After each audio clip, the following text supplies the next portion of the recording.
Videos நம்ம என்ன பார்க்க போகிறோம்னா வல்லினம் மிக இடங்கள். நம்ம ஏற்கனவே சந்திப்பிழை பார்ட் 1 பார்ட் 2 பார்ட் 3 அதில் வல்லினம் மிகும் இடங்கள் எந்தெந்த இடங்கள் அப்படிங்கிறது ஒரு கிளியர் பிக்சராக பார்த்தோம். ரைட், இப்போ இன்றைக்கி நம்ம வல்லினம் மிக இடங்கள் அதை பார்க்க போகிறோம். அதை பார்க்கும்போது ஓரளவு அது கூட சில விஷயங்களை நம்ம கம்பேர் பண்ணி பார்க்க போகிறோம். அப்போ உங்களுக்கு இன்னும் அதை மெமரைஸ் பண்ணுறதுக்கு ஞாபகத்துக்கு அடிச்சுக்கிறதுக்கு ஈஸியாக இருக்கும். ஃபஸ்ட்டு வந்து அது இது அத்தனை இத்தனை அவ்வளவு இவ்வளவு என்ன சுட்டுகளின் பின் வல்லினம் மிகாது. எல்லாமே அந்த எடுத்துக்காட்டுகளை ஒரு வாட்டி புரிஞ்சுக்கிட்டு படிக்கும்போதே ஞாபகத்தில் நின்றும். அது சிறியது, இது பெரியது, அத்தனை படங்கள், இத்தனை பறவைகள், அவ்வளவு பெரியது, இவ்வளவு சிறியது. நம்ம பார்ட் 1ல் ஆ இ உ ஆகிய சுற்றெழுதுகளுக்கு பின் வல்லினம் மிகுன்னு பார்த்தோம். அச்சட்டை, உப்பக்கம், அந்த மாதிரி. அடுத்து அந்த இந்த அப்படி இப்படி அங்கு இங்கு ஆங்கு இங்கு இந்த மாதிரியான சுற்று சொற்கள் என்பின் வல்லினம் மிகும். அதே நம்ம பார்ட் 1ல் பார்த்தோம். ரைட், அந்த பக்கம் இங்கு சென்றான் அந்த மாதிரி. ஸோ ரெண்டாவதாக எது யாது எத்தனை எவ்வளவு என்னும் வினாச்சொற்களின் பின், எது யாது எத்தனை எவ்வளவு இந்த மாதிரியான வினாச்சொற்களின் பின் வல்லினம் மிகாது. எது பெரியது, யாது கண்டாய், எத்தனை காக்கைகள், எவ்வளவு கனமானது. எக்ஸாம்பிள்ஸ் நம்ம அந்த வினா அது ரிலேட்டடாக சந்திப்பில் என்ன பார்த்தோன்னா ஏ என்ற வினா எழுத்துக்கு பின் வல்லினம் மிகுன்னு பார்த்தோம். அதே மாதிரி எந்த, எப்படி, எங்கு, யாங்கு இந்த மாதிரியான வினா சொற்களின் பின் வல்லினம் மிகுன்னு பார்த்தோம். அது வாட்டி ஞாபகத்தை படுத்தி பாருங்கள், புரியும்.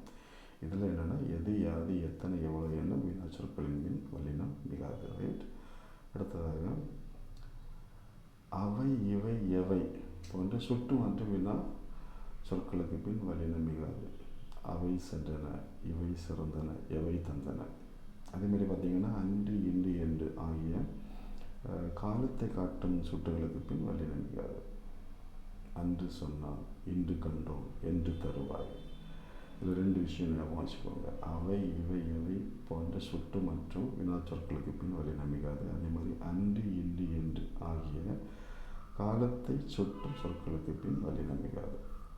நம்ம அங்கே வல்லினம் மிக இடங்கள் பார்த்தோம்ல, அவ்வகை இவ்வகை எவ்வகை ஆகிய சுட்டு மற்றும் வினாடி சொற்களுக்கு பின் வல்லினம் மிகும், அதை பார்த்தோம். அதே மாதிரி ஆண்டு, ஈண்டு, ஏண்டு இந்த மாதிரியான சொட்டு மற்றும் வினா சொற்களுக்கு பின் வல்லினம் மிகும் அப்படிங்கிறத நம்ம பார்ட் 1ல் பார்த்தோம். ரைட், அடுத்ததாக ஒரு சில சொற்கள் மூணாக பிரிச்சிருக்கோன்னு பாருங்கள். முதல்ல ஆவது, அடா, அடி போன்ற இந்த மாதிரியான சொற்களின் பின் வல்லினம் மிகாது. எடுத்துக்காட்டு அவராவது, அது ஆவது அந்த மாதிரி வர்றதுக்கு ஒரு எடுத்துக்காட்டு. அவராவது, தருவதாவது. அடுத்து அடா, அதுக்கு பார்த்திங்கன்னா யாரடா சொல். அடி, அது ரிலேட்டட் எடுத்துக்காட்டு ஏனடி செல்கிறாய். அதே மாதிரி போன்ற, கம்பரை போன்ற கவிஞர் யார். ஆவது, அடா, அடி போன்ற என்னும் சொற்களின் பின் வல்லினம் மிகாது. அடுத்து ஒரு பெரிய டாபிக் இருக்குது பாருங்கள், அவ்வாறு. ஆனால் ரொம்ப ஈஸி, 2 வாட்டி ரீட் பண்ணுங்கள். அதே மாதிரி அந்த எக்ஸாம்பிள் வாசித்து பாருங்கள், உங்களுக்கே புரியும். அவ்வாறு, இவ்வாறு, எவ்வாறு, அத்தகைய, இத்தகைய, எத்தகைய, அப்போதைய, இப்போதைய, எப்போதைய, அப்படிப்பட்ட, இப்படிப்பட்ட, எப்படிப்பட்ட, நேற்றைய, இன்றைய, நாளைய இந்த மாதிரியான சொற்களின் பின் வல்லினம் மிகாது. 2 வாட்டி ரீட் பண்ணிங்கன்னா புரியும். எடுத்துக்காட்டு பார்த்திங்கன்னா அவ்வாறு பேசினான், அத்தகைய பாடங்கள், அப்போதைய பேச்சு, அப்படிப்பட்ட காட்சி, நேற்றைய சண்டை. இது எல்லாத்துலேயுமே ஒரு எக்ஸாம்பிள்ஸ் வர்ற மாதிரி எடுத்துக்காட்டு ஃபில் பண்ணியிருக்கிறேன். என்னுடைய வெப்சைட்ஸில் you will find a document page. அதில் லாட்ஸ் ஆஃப் எக்ஸாம்பிள்ஸ், இது ரிலேட்டடாக எக்ஸாம்பிள்ஸ் நிறைய இருக்கும். Just visit www.jasudio.net. இன்னும் நிறைய விஷயங்கள், நிறைய எடுத்துக்காட்டுகள் அதில் நீங்கள் பார்க்கலாம். அடுத்ததாக அப்படி, இப்படி, எப்படி ஆகிய சொற்களை தவிர படி என்னும் பிற சொற்களை அடுத்து வல்லினம் மிகும். நம்ம அப்படி, இப்படி, எப்படி அடுத்து வல்லினம் மிகும் அப்படிங்கிறத பார்ட் 1ல் பார்த்தோம். ஓகே, அது அந்த சொற்களை தவிர படி என முடியக்கூடிய பிற சொற்களை அடுத்து வல்லினம் மிகாது. அல்லது படி என முடியும் வினை எச்சத்தின் அடுத்து வல்லினம் மிகாது. வினை எச்சத்தில் வல்லினம் மிகாது. எடுத்துக்காட்டு பார்த்திங்கன்னா எழுதும்படி சொன்னேன், வரும்படி கூறினாள், போகும்படி சொன்னான், பாடும்படி கேட்டுக்கொண்டார், சொன்னபடி கேள், அதன்படி நட. ரைட், அடுத்து இது ரொம்ப இம்பார்ட்டன்ட் திங். 2ஆம், 3ஆம், 4ஆம், 5ஆம் வேற்றுமை தொகை அல்லது வேற்றுமை உருவுகள் மறைந்துவிடக்கூடிய இடங்களில் வல்லினம் மிகும். நம்ம பாற்றோன்னு நினைக்கிறேன். அதாவது 2ஆம் 3ஆம் 4ஆம் 5ஆம் வேற்றுமை உருவும் அதனுடைய பயனும் மறந்து வரக்கூடிய அதில் உருவும் பயனும் உடன்தொக்க தொகை அதில் வல்லினம் மிகும் அப்படிங்கிறத பார்த்தோம். ஆட்டோமேட்டிக்காக அது எதை சொல்லுது? உருவு மாத்திரம் மறைந்து வந்தால் கண்டிப்பாக மிகாது. அதுதான் இதனுடைய முதல் பாயிண்ட். 2ஆம் 3ஆம் 4ஆம் 5ஆம் வேற்றுமை தொகை அல்லது வேற்றுமை உருவுகள் மறைந்து வரக்கூடிய இடங்களில் வல்லினம் மிகாது. தமிழ் படி அதனுடைய எக்ஸ்பென்ஷன் தமிழை படி அதில் ஐ அப்படிங்கிறது மறைந்து வந்திருக்கு, உருவு மாத்திரம். கை தட்டு கையால் தட்டு ஆள் அதாவது 3ஆம் வேற்றுமை உருவு மறைந்து வந்திருக்கு. வீடு சென்றால் வீட்டுக்கு சென்றால் கு 4ஆம் வேற்றுமை உருவு மறைந்து வந்திருக்கு. கரை பாய்ந்தான் கரையிலிருந்து பாய்ந்தான் இது 5ஆம் வேற்றுமை உருவு மறைந்து வந்திருக்கு. இந்த உருவு மாத்திரம் மறைந்து வருதான் தொகை வேற்றுமை தொகைன்னு சொல்கிறது. இதெல்லாம் வல்லினம் மிகாது. ரைட் சைடில் பாருங்கள், 2ஆம் 3ஆம் 4ஆம் 5ஆம் வேற்றுமை உருவும் பயனும் உடன்தொக்க தொகையில் வல்லினம் மிகும். நம்ம இது எதில் பார்த்தோம்னா சந்திப்பிலை வல்லினம் மிகும் இடங்களில் பார்த்தோம். அது எக்ஸாம்பிள் பாடம் புத்தகம், அதை எக்ஸ்பென்ஷன் பண்ணால் பாடத்தை உடைய புத்தகம், அதில் பாடத்தை அதில் ஐ மறைந்து வந்திருக்கு. உடைய அதனுடைய பொருள் அல்லது அதனுடைய பயன் அது மறைந்து வந்திருக்கு. 3ஆம் மரப்பெட்டி மரத்தால் ஆன பெட்டி இதில் ஆள் அப்படிங்கிறத 3ஆம் வேற்றுமை உருவு மறைந்து வந்திருக்கு. ஆன அப்படிங்கிற அந்த பயன் மறைந்து வந்திருக்கு. குழந்தை பால் குழந்தைக்கு ஊட்டும் பால் அதில் ஈக்க அப்படிங்கிற 4ஆம் வேற்றுமை உருவு மறைந்து வந்திருக்கு. ஊட்டும் அப்படிங்கிற அந்த பயன் அல்லது பொருள் அது மறைந்து வந்திருக்கு. மலைப்பாம்பு மலையில் இருக்கும் பாம்பு இல் அப்படிங்கிற 5ஆம் வேற்றுமை உருவு மறைந்து வந்திருக்கு. இருக்கும் அப்படிங்கிறதும் அந்த பொருளும் மறைந்து வந்திருக்கு. இந்த மாதிரியான 2ஆம் 3ஆம் 4ஆம் 5ஆம் வேற்றுமை உருவும் பயனும் உடன்தொக்க தொகைன்னா வல்லினம் மிகும். உருவம் மாத்திரம் மறைந்து வந்தால் வேற்றுமை தொகைன்னா வல்லினம் மிகாது. இன்னொன்று நம்ம பார்த்தோம், 2ஆம் வேற்றுமை உருவு ஐ வெளிப்படையாக வரும்போது வல்லினம் மிகும். நான் ரைட் சைடில் 2வது பாயிண்டாக கொடுத்துருக்கேன் பாருங்கள். 4ஆம் வேற்றுமை உருவு கு வெளிப்படையாக வரும்போது வல்லினம் மிகும். இது நம்ம வல்லினம் மிகும் இடங்களில் பார்த்தோம். அதுக்கு ஆல்டர்னேட்டிவ் 3, 5, 6, 7ஆம் வேற்றுமை தொடர்களில் வல்லினம் மிகாது. அல்லது 3, 5, 6, 7ஆம் வேற்றுமை உருவுகள் வெளிப்படையாக வரும் இடங்களில் வல்லினம் மிகாது. 2ஆம் வேற்றுமை உருவு வெளிப்படையாக வந்த வல்லினம் மிகும். 4ஆம் வேற்றுமை அது ரெண்டையும் தவிர மீதி 3, 4, 6, 7 வேற்றுமை உருவுகள் வெளிப்படையாக வந்தால் வல்லினம் மிகாது. நான் எடுத்துக்காட்டு கொடுத்துருக்கேன் பாருங்கள். கத்தியால் வெட்டினான் அதில் ஆள் வெளிப்படையாக வருது, வல்லினம் மிகல. அவனோடு ஓடு இதெல்லாம் 3ஆம் வேற்றுமை. அதே மாதிரி மரத்தில் இருந்து ஓடு மரத்தில் இருந்து அப்படிங்கிறது 5ஆம் வேற்றுமை இருந்து அப்படிங்கிறது. மரத்திலிருந்து பறி குரங்கினது அது 6ஆம் வேற்றுமை குரங்கினது குட்டி அது அப்படிங்கிறது வருது இல்லையா, இது 6ஆம் வேற்றுமை. எனது சட்டை இதுலேயும் அது வருது 6ஆம் வேற்றுமை. அதே மாதிரி வீட்டினுள் உள் 7ஆம் வேற்றுமை. இந்த மாதிரியான இடங்களில் வல்லினம் மிகாது. இதில் 2 விஷயங்கள் இம்பார்ட்டன்ட். 2ஆம் 3ஆம் 4ஆம் 5ஆம் வேற்றுமை உருவு மறைந்து வரக்கூடிய இடங்களில் அதான் வேற்றுமை தொகை வல்லினம் மிகாது. ஆனால் 2ஆம் 3ஆம் 4ஆம் 5ஆம் வேற்றுமை உருவும் பயனும் மறைந்து வரக்கூடிய இடங்கள் அல்லவே உடன்தொக்க தொகையில் வல்லினம் மிகும். அதே மாதிரி 2ஆம் வேற்றுமை உருவு ஐ 4ஆம் வேற்றுமை உருவு வெளிப்படையாக வந்தால் வல்லினம் மிகும். அதை நம்ம பார்த்தோம். அதுக்கு ஆல்டர்னேட்டிவ் 3, 5, 6, 7ஆம் வேற்றுமை தொடர்களில் அல்லது வேற்றுமை உருவுகள் வெளிப்படையாக வரும் இடங்களில் வல்லினம் மிகாது. அதுக்கு எக்ஸாம்பிள் அண்ட் அந்த கான்செப்டை 2 வாட்டி கம்பேர் பண்ணி ரீட் பண்ணி பாருங்கள், உங்களுக்கு புரியும். ரைட். அடுத்து நிலை காமனான ஒரு விஷயம். நம்ம வல்லினம் மிகு இடங்கள் ரைட் சைடில் போட்டிருக்க பாருங்கள். வல்லினம் மிகு இடங்களில் 6ஆம் வேற்றுமை தொகையில் நிலைமொழி அகநியாக இருந்த விலங்குகள் பறவைகள் தாவரங்கள் இதை பற்றி பொருள்கள் இதை பற்றி சொல்கிறதா இருந்தால் வல்லினம் மிகுன்னு பார்த்தோம். புலிக்குட்டி அது ஒரு எக்ஸாம்பிள் போட்டிருக்கேன். அதே மாதிரி 7ஆம் வேற்றுமை தொகையில் அதாவது இல் கண் உள் மேல் கீழ் இந்த மாதிரி உறுப்புகள் மறைந்து வந்தால் வல்லினம் மிகும். அதுக்கு எக்ஸாம்பிள் குகைப்புலி குகையில் புலி அல்லது குகையின் கண் வாழும் புலி அப்படின்னு நம்ம எடுத்துக்காட்டு சொல்லிக்கலாம். சரியா? ரைட் சைடில் வந்து 2ம் பார்த்துடுங்க. 6ஆம் அது ஏற்கனவே நம்ம படித்தது தான். இதில் ஒரு இம்பார்ட்டன்ட் காமன் பாயிண்ட் என்னென்னா நிலைமொழி உயர்திணையாய் அமையும் தொடர்களில் நார்மலி வல்லினம் மிகாது.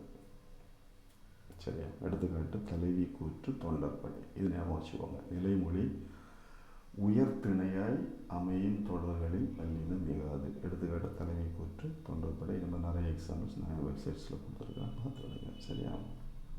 அடுத்து ஈறுகெட்ட எதிர்பறை பெயரெச்சம் தவிர மற்ற பெயரெச்சங்களுக்கு பின், அது ஒரு தெரிநிலை பெயரெச்சமாக இருக்கலாம் அல்லது குறிப்பு பெயரெச்சமாக இருக்கலாம், எதுவாக இருக்கலாம், அதுக்கு பின் வல்லினம் மிகாது. நம்ம வல்லினம் மிக இடங்களில் ஒரு இம்பார்ட்டன்ட் விஷயம் பார்த்தோம். ஈறுகெட்ட எதிர்மறை பெயரெச்சத்தின் பின் வல்லினம் மிகும் அப்படிங்கிறத பார்த்தோம். அது ஒன்று தான் எக்ஸப்ஷன். எடுத்துக்காட்டு ஓடா குதிரை, கூவா கோழி, கூவாத கோழி, அதில் தாக்கெட்டு கூவா கோழின்னு வரும், அந்த இடத்துல வல்லினம் மிகும். அதான் ஈறுகெட்ட எதிர்மறை பெயரெச்சம். ஈறுகெட்ட எதிர்மறை பெயரெச்சம் தவிர மற்ற பெயரெச்சங்கள், ஃபார் எக்ஸாம்பிள் படித்த பையன், இது தெரிநிலை பெயரெச்சத்துக்கு எக்ஸாம்பிள். அதாவது காலத்தையோ அல்லது ஒரு பண்பையோ காட்டி பெயரை கொண்டு முடியும் எச்சம், அதான் தெரிநிலை பெயரெச்சம். படித்த பையன், இதில் வல்லினம் மிகாது. நல்ல குறிப்பு பெயர், நல்ல பையன், அதாவது குறிப்பு பெயரெச்சம், இதில் வல்லினம் மிகாது. அதே மாதிரி பெரிய பெட்டி, இந்த மாதிரி இடங்களில் வல்லினம் மிகாது.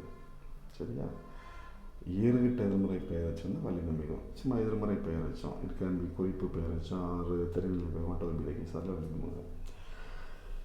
ஈறுக்கிடாமல் முழுமையாக வரும் எதிர்மறை பெயரெச்சங்களின் பின் வல்லினம் மிகாது. இப்போ ஓடாத குதிரை, அதில் ஈர கெட்டுதுன்னா ஓடா குதிரைன்னு சொல்லி மாதிரி வல்லினம் மிகும். ஓடாத குதிரைன்னு வந்துச்சுன்னா வல்லினம் மிகாது. அல்லது பார்க்காத கண் அப்படின்னு வந்துச்சுன்னா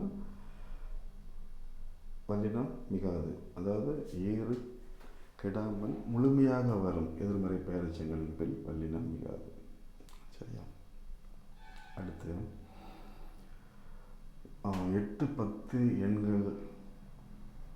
எண்களுக்கு பின் வல்லினம் மிகும்னு சொல்லி ஆல்ரெடி பார்த்தோம். ஸோ ஆல்டர்னேட்டிவாக அது அந்த ரெண்டையும் தவிர மற்ற எல்லா எண்களுக்கு பின் வல்லினம் மிகாது. சரி, அது எக்ஸாம்பிள்ஸ்: 1 கொடு, 2 பேர், 3 குறிக்கோள், 4 பேர், 5 கதைகள், 6 பேர், 9 கலைகள், இந்த மாதிரி சில விஷயங்கள் வச்சுருக்கிறேன். இதை எக்ஸாம்பிள்ஸ் பாருங்கள், உங்களுக்கே புரியும். நார்மலாக 8, 10 தவிர மற்ற எண்களின் பின் வல்லினம் மிகாது. ரைட். அடுத்து 2 இடங்கள் பார்க்க போகிறோம். ஒன்று உண்மை தொகையில் வல்லினம் மிகாது. உண்மை தொகைன்னா என்னென்னு முதல்ல தெரிஞ்சுக்கணும். அதாவது 2 தொடர்களுக்கு சொற்களுக்கு இடையில் மற்றும் இறுதியில் என்ன இடைச்சொல் மறைந்து வருவது தான் உண்மை தொகை. இப்போ தாய் தந்தை எக்ஸாம்பிள் பாருங்கள். தாய் தந்தை, அது பார்த்தீங்கன்னா உங்களுக்கு புரியும். தாய் தந்தை, இது நம்ம எக்ஸ்பென்ஷன் பண்ணால் தாயும் தந்தையும். சரியா? இதில் 2 இடத்துலையும் மறைந்து வருவதுக்கு, அப்போ அந்த முதல் சொல்லுக்கு முடிவில் அடுத்த சொல்லுக்கு இடையில் வல்லினம் மிகுந்து வராது. உண்மை தொகையில் வல்லினம் மிகுந்து வராது. அதே மாதிரி செடி கொடி, செடியும் கொடியும். வெற்றிலை பாக்குன்னு பார்த்தீங்கன்னா வெற்றிலையும் பாக்கும். இரவு பகல், இரவும் பகலும். இந்த மாதிரி அப்படிங்கிறது முதல் சொல், அடுத்து அல்லது நிலை சொல், அடுத்த சொல், 2லேயும் மறைந்து வரும். இந்த இடங்களில் நிலை சொல்லுக்கு இறுதியில் வல்லினம் மிகுந்து வராது. அவ்வளோதான். வினை தொகையில் வல்லினம் மிகாது. அடுத்தது ரைட் சைடில் கொடுத்துருக்கிறது வினைத்தொகை. அது ஒரு வித்தியாசமானது. இப்போ ஊறுகாய் எடுத்துக்கிட்டு 3 காலத்தையும் காட்டுற மாதிரி வரக்கூடிய ஒரு வினைச்சொல். ஊறுகாய், ஊறிய காய், ஊறுகின்ற காய், ஊறும் காய். குடிநீர், குடித்த நீர், குடிக்கின்ற நீர், குடிக்கும் நீர். அதேமாதிரி வளர்த்தமிழ், வளர்ந்த தமிழ், வளர்கின்ற தமிழ், வளரும் தமிழ். இந்த மாதிரி வரக்கூடிய இடங்களில் வல்லினம் மிகாது. வினைத்தொகையில் வல்லினம் மிகாது. சுடுகாடு, அதை கொடுத்துருக்கேன், சுட். அதே மாதிரி பாயம்புலி, அதையும் கொடுத்துருக்கோம், பார்த்துக்கிடுங்க. இந்த 2 பாயிண்ட் பார்த்தோம். உண்மை தொகையில் வல்லினம் மிகாது. அதே மாதிரி இன்னொன்று வினைத்தொகையில் வல்லினம் ஒருபோதும் மிகாது. ரைட். அடுத்து உகரத்தில் முடியும் வினையெச்சங்கள் மென்தொடர் குற்றியலுகரமாகவோ இடைத்தொடர் குற்றியலுகரமாக இருந்தால் வல்லினம் மிகாது. நம்ம ஏற்கனவே வல்லினம் மிக இடங்களில் ஒன்று பார்த்தோம். உகரத்தில் முடியும் வினையெச்சங்கள் வன்தொடர் குற்றியலுகரமாக இருந்தால் கண்டிப்பாக வல்லினம் மிகும். அதுக்கு எடுத்துக்காட்டு பெற்றுக்கொண்டேன், படித்து பார்த்தார், எக்ஸாம் கொடுத்துருக்கேன், அதை ஞாபகப்படுத்தி பாருங்கள். இதில் என்ன பார்க்குறோன்னா உகரத்தில் முடியும் வினையெச்சங்கள் மற்ற 2 எண்ணம் மென்தொடர் குற்றியலுகரமாக இடைத்தொடர் குற்றியலுகரமாக இருந்தால் வல்லினம் மிகாது. தின்று, இதுவும் உகரத்தில் முடியும் வினையெச்சம். தின்று தீர்த்தான், ஆனால் முன்னாடி இன் வருது, மஞ்சன நமன. அதனால் இது மென்தொடர் குற்றியலுகரம். சரியா? செய்து பார்த்தான், அதில் அப்படிங்கிற முடியும் வினையெச்சம். அதுக்கு முன்னாடி யா யா யா இடைத்தொடர் குற்றியலுகரம். அதுதான் அதனுடைய அர்த்தம். உகரத்தில் முடியும் வினையெச்சங்கள் மென்தொடர் குற்றியலுகரமாகவோ இடைத்தொடர் குற்றியலுகரமாக இருந்தால் வல்லினம் மிகாது. சரியா? அடுத்து பார்த்தீங்கன்னா எழுவாய் சொற்களை தொடர்ந்து வல்லினம் மிகாது. எழுவாய் தொடர் அல்லது எழுவாய் தொடரில் வல்லினம் மிகாது. எடுத்துக்காட்டு தம்பி படித்தான், குதிரை தாண்டியது கிளிப்பேசி. எழுவாய்னா என்ன? எழுவாய் தொடர்னா என்ன? ஒரு வாக்கியத்தில் எழுவாய், அதனை தொடர்ந்து அதில் எழுவாய்னா ஒரு சப்ஜெக்ட்னு வச்சுக்கலாம், அல்லது அதனை தொடர்ந்து ஒரு பயனில்லை, அதனுடைய ப்ரெடிகேட்னு வச்சுக்கலாம். ஈஸியாக சொல்லணும்னா யார் எது என்னும் வினாக்களுக்கு விடையாய் அமைகிறது தான் எழுவாய். இப்போ பார்த்தீங்கன்னா இதில் தம்பி, குதிரை, கிளி, யானை இதெல்லாமே எழுவாய். அதனை தொடர்ந்து வரும் சொல்லுக்கு இடையில் வல்லினம் மிகாது. அதுக்கு தான் தம்பி படித்தான், குதிரை தாண்டியது, கிளி பேசியது, எந்த 2 சொற்களுக்கு இடையில் வல்லினம் மிகவில்லை. சரியா? எழுவாய் சொற்களை தொடர்ந்து வல்லினம் மிகாது. அடுத்து விழிப்பெயர், அது ஈஸி. கூட்டுற மாதிரி உள்ள பெயர்களில் தொடர்ந்து வல்லினம் மிகாது. எடுத்துக்காட்டு கண்ணாக்கேள். கண்ணாக்கேள் அப்படின்னு சொல்லி வராது, அதான் அந்த ப்ராக்கெட்டில் போட்டிருக்கேன். தம்பி போ, வேளா சொல், தந்தையே பாருங்கள், மகளைத்தான். இது எல்லாத்துலேயுமே விழிக்கிற மாதிரி கூடுற மாதிரி வரக்கூடிய சொற்கள். இதில் வல்லினம். இன்னொன்று வியங்கோல் வினைமற்ற தொடர்களில் வல்லினம் மிகாது. வியங்கோல் வினைமற்றும்னா ஒருத்தர் ஒரு வாழ்த்துற மாதிரி சொல்கிறது, அல்லது ஒருத்தர் ஆணையிடுற மாதிரி சொல்கிறது, அல்லது ஒரு ஆசையை சொல்கிறதுங்க. பார்த்தீங்கன்னா தெரியும், வாழ்க தமிழ், வருக தலைவா, வாழ்க வளமுடன். இதெல்லாம் வியங்கோல் வினைமற்ற தொடர். இந்த மாதிரி வியங்கோல் வினைமற்ற தொடர்களிலும் வல்லினம் மிகாது. விழிப்பெயர்ப்பின் வல்லினம் மிகாது. இன்னொன்று வியங்கோல் வினைமற்ற தொடர்களிலும் வல்லினம் மிகாது. ரைட்? அடுத்து இரட்டை கிளவி, அடுக்குத்தொடர். அடுக்குத்தொடர், இரட்டை கிளவி இரண்டும் மோரல்லஸ் பார்க்குறதுக்கு சேமாக இருக்கும், ஆனால் கொஞ்சம் வித்தியாசம் உண்டு. இரட்டை கிளவினா 2 முறை மாத்திரம்தான் ஒரு சொல் ரிப்பீட் ஆகும். அதில் பிரித்தால் பொருள் தராது, அது ஒலியை குறிக்கிறதா மாத்திரம்தான் இருக்கும். அடுக்குத்தொடர் அப்படிங்கிறது ஒரு உணர்ச்சியை எக்ஸ்ப்ரெஸ் பண்ணுற மாதிரி இருக்கும். எத்தனை டைம் வேணுமோ வரும், தனித்தனியாக பிரித்தாலும் பொருள் தரும். இதில் எடுத்துக்காட்டு பார்த்திங்கன்னா இரட்டை கிளவிக்கு சில தடை. இது 2லேயும் தனியாக பிரித்தாலும் பொருள் தராது. அதே மாதிரி அது சும்மா ஒரு ஒலியை உச்சரிக்கிற மாதிரி தான் இருக்குது, வேறு ஒன்றும் கிடையாது. அதே அடுத்தது இது உணர்ச்சி. இது ஒரு பெஸ்ட் எக்ஸாம்பிள் பேர் பாம்பு. பாம்பு பாம்பு வா வா வா வா வா அப்படின்னு நம்ம கூடுவாங்கல்ல, இது ஒரு உணர்ச்சி எக்ஸ்ப்ரெஸ் பண்ணுறது. தனித்தனியாக அந்த சொல்லை பிரித்தாலும் பொருள் தரும், அந்த மாதிரி அந்த சொல். ஸோ இரட்டை கிளவி, அடுக்குத்தொடர் இது 2லும் வல்லினம் மிகாது. 2 வட சொற்கள் சேரும்போது வல்லினம் மிகாது. அதுக்கு பிக் எக்ஸாம்பிள் பார்த்திங்கன்னா சங்கீத சபா, ராஜகுமாரன், யோகசாஸ்திரம். இது தெரிஞ்சு வச்சுக்கோங்க. 2 வட சொற்கள் சேரும்போது வல்லினம் மிகாது. அதே மாதிரி கல் என்னும் அகரணை பன்மை விதி சேரும்போது வல்லினம் மிகாது. கருத்துகள், பொருள்கள், வாழ்த்துக்கள். கல் என்னும் அகிரணை பன்மை விதி, அதாவது உயர்நிலையை சொல்லாமல் அகிரணையை சொல்கிறது. பொருள், வாழ்த்து, கருத்து இதெல்லாம் அகிரணை. ரைட்? அது கூட சேரும். கல் என்னும் பன்மை விகுதி, அகிரணை பன்மை விகுதி சேரும்போது வல்லினம் மிகாது. ஏன்னா நம்ம நார்மலாக பார்க்கும்போது நிறைய இடங்கள் அது மிகுந்து தான் போட்டுக்கிறாங்க, நிறைய இடங்கள். அது ஏன்னு தெரியல. ஆனால் அஸ் பர் இலக்கண ரூல்ஸ் அது மிகக்கூடாது. எடுத்துக்காட்டு கருத்துக்கள், பொருள்கள், வாழ்த்துக்கள். நிறைய இடங்களில் பார்த்தீங்கன்னா தெரியும், கருத்துக்கள், வாழ்த்துக்கள் அப்படின்னு சொல்லி போட்டிருப்பாங்க. ஆனால் அஸ் பர் ரூல்ஸ், இலக்கண விதிப்படி மிகக்கூடாது. ரைட்? அடுத்து பார்த்திங்கன்னா சாலதவ தடக்குழு. நம்ம ஏற்கனவே படித்தோம். சாலதவ தடக்குழு ஒரு சொற்களின் பின் வல்லினம் மிகுன்னு படித்தோம். ஆனால் அது தவிர ஏனைய சொற்களில் வல்லினம் மிகாது. அதனால் சாலதவ தடக்குழு ஒரு சொற்களை தவிர ஏனைய ஒரு சொற்களின் பின் வல்லினம் மிகாது. எடுத்துக்காட்டு ஒரு பொருள், நனி தின்னான், கடிக்காவல் அப்படின்னு கொடுத்துருக்குறேன். அடுத்து பார்த்திங்கன்னா ஐகார வரிசை உயிர்மை எழுத்து சொற்களாய் வர அவற்றின் பின் விகுதி சேரும்போது வல்லினம் மிகாது. ஓரெழுத்து ஒரு மொழியில் நான் சொன்னேன், ஓரெழுத்து ஒரு மொழியில் வல்லினம் மிகும். அதில் எக்ஸப்ஷன் இது. ஐகார உயிர்மை ஓரெழுத்து ஒரு மொழியாக வரும் பொழுது.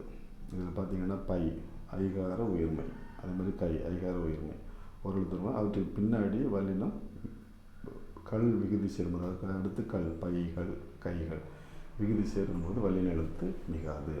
இதுதான் ஒரே ஒரு எக்ஸப்ஷன் ஓரெழுத்து ஒரு மொழியை பொறுத்த வரைக்கும். சரியா? அடுத்து தட்ஸ் ஆல் ஐ திங்க். ஏற்கனவே வல்லின மிகும் இடங்கள் தெளிவாக பார்த்துட்டோம். இதில் ஒரு கம்பேரிஷன் சார்ட் மாதிரி பார்த்துருக்கோம். நீங்கள் www.jawsudu.net அதில் போய் இன்னும் நிறைய விஷயங்கள் தெரிஞ்சுக்கலாம். ஜஸ்ட் செக் பண்ணி பாருங்கள். You will get lot of information about TNPSC. And அது டெய்லி அப்டேஷன் அண்ட் டெவலப்பிங் மோடில் இருக்குது. ஜஸ்ட் பாருங்கள், உங்களுக்கு நிறைய யூஸ்ஃபுல்லாக இருக்கும். இந்த வீடியோ உங்களுக்கு யூஸ்ஃபுல்லாக தெரிஞ்சிச்சுன்னா just subscribe and share. Right? இன்னும் 2 பேருக்கு அது யூஸ்ஃபுல்லாக இருக்கும். தேங்க்யூ.